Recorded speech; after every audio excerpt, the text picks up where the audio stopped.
Hello दोस्तों, मैं BPSC तैयारी फॉर बिहार टीचर बहाली के लिए दोस्तों पढ़ाते हैं। ये क्लास 10 अम्ल क्षारक लवण के बारे में दोस्तों हम बताएंगे। कक्षा 10 में जो भी प्रश्न आते हैं और बीपीएससी के लिए दोस्तों इम्पोर्टेंट प्रश्न है। आज हम लोग पढ़ते हैं अम्ल किसे कहते हैं। जो स्वाद में खट्टा हो उसको अम्ल कहते हैं।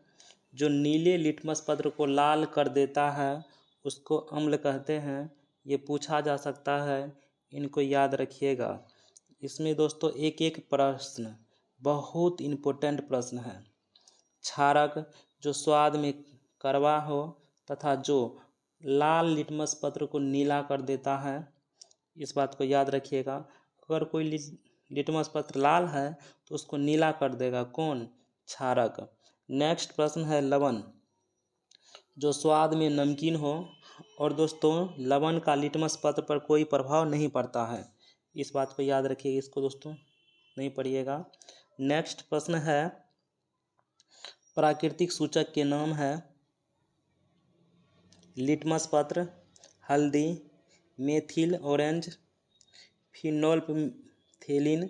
इनको याद रखिएगा, ये सूचक के नाम है, पूछे जा सकते हैं। नेक्स्ट प्रश्न है लिटमस विलियन बैंगनी रंग का होता है जो थेलोफाइटा। ये थेलोफाइटा को आप लोग याद कर लीजिएगा कि समूह लीचेन के पौधे से निकाला जाता है। इनको आप लोग याद रखिएगा कि लिटमस विलियन को कहाँ से निकाले जाते हैं? लीचेन के पौधे से। नेक्स्ट प्रश्न है सूचक के नाम है लाल पत्ता गोभी, हल्दी, हाइड्रेंजिया, पिटूनिया और जेरानियम। इनको याद रखिएगा इसको। नेक्स्ट प्रश्न पढ़ते हैं जिनकी गंध अम्लीय या क्षारकीय नहीं हो उसे गंधीय सूचक कहते हैं। जैसे वेनिया, प्याज, लौंग।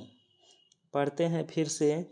जिनकी गंध अम्लीय या क्षारकीय नहीं हो उसे गंधीय सूचक कहते हैं। जैसे वेनिया, प्याज, लौंग।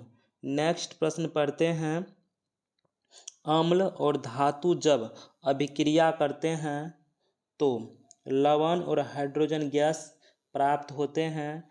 ये इम्पोर्टेंट प्रश्न है, ये पूछे जा सकते हैं। नेक्स्ट प्रश्न है अम्ल और क्षारक के अभिक्रिया के फलस्वरूप लवण और जल प्राप्त होते हैं। इनको याद रखिएगा। अम्ल और क्षारक के अभिक्रिया फलस्वरूप लवण प्राप्त होते हैं, नमकीन चीज। जब अम्ल और क्षारक का अभिक्रिया होता है साथ में जल भी प्राप्त होते हैं। इसको उदासीनीकरण अभिक्रिया कहते हैं। इनको रट लीजिएगा, पूछे जा सकते हैं। नेक्स्ट प्रश्न है धात्विक ऑक्साइड जो ऑक्साइड धातु का होता है को क्षारीय ऑक्साइड भी कहते हैं। धात्विक ऑक्साइड को क्या कहते हैं? क्षारीय ऑक्साइड भी कहते हैं। इनको याद रखिएगा। धातु, ऑक्साइड और अम्ल अभिक्रिया के फल स्वरूप लवण और जल प्राप्त होते हैं। लवण और जल प्राप्त होते हैं, इनको याद रखिएगा। नेक्स्ट प्रश्न है अधात्विक मीन्स होता अधातु का गुण जिसमें हो। ऑक्साइड अम्लीय प्रकृति की होती है। ये इम्पोर्टेंट प्रश्न है, ये बीपीएससी में पूछे जा सकते हैं। नेक्स्ट प्रश्न पढ़ते हैं अम्लों में समान रासायनिक गुण धर्म होते हैं। इस बात को याद रखिएगा। जितना भी अम्ल है सभी खट्टा लगेगा, उसी को कहते हैं अम्लों में समान रासायनिक गुणधर्म होते हैं। इनको याद रखिएगा। नेक्स्ट प्रश्न पढ़ते हैं धातु के साथ अभिक्रिया करने पर सभी अम्ल हाइड्रोजन गैस उत्पन्न करते हैं। सभी अम्ल में हाइड्रोजन गैस होते हैं।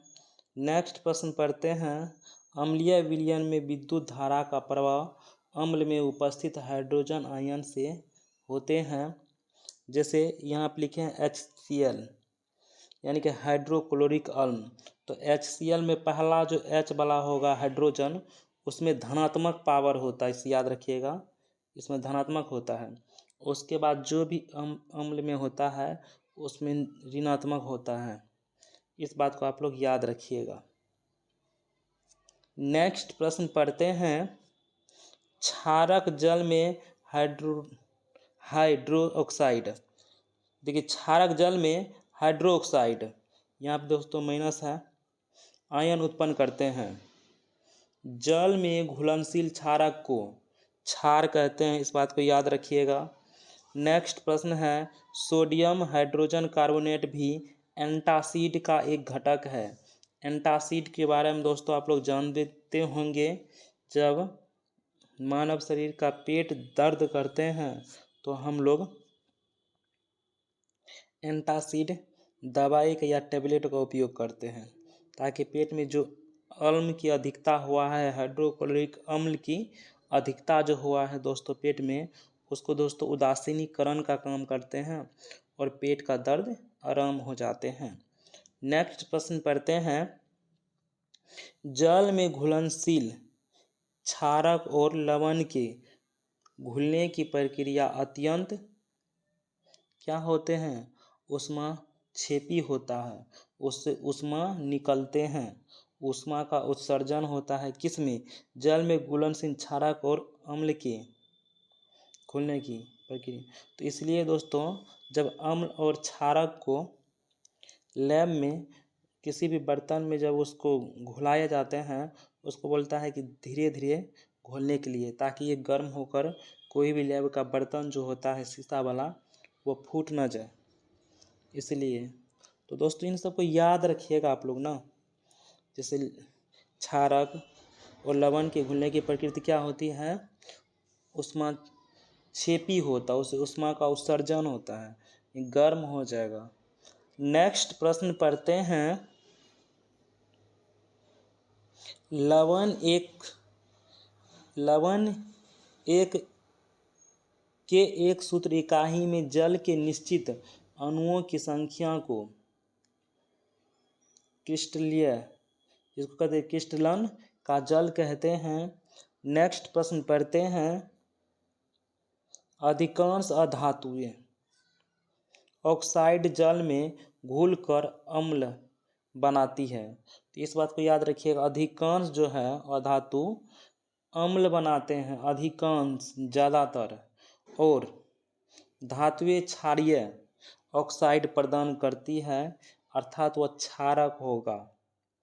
अम्ल जो होता है अधातु, अम्ल किसके प्रतीक है, अधातु के प्रतीक है, और क्षारक जो है धातु के प्रतीक है।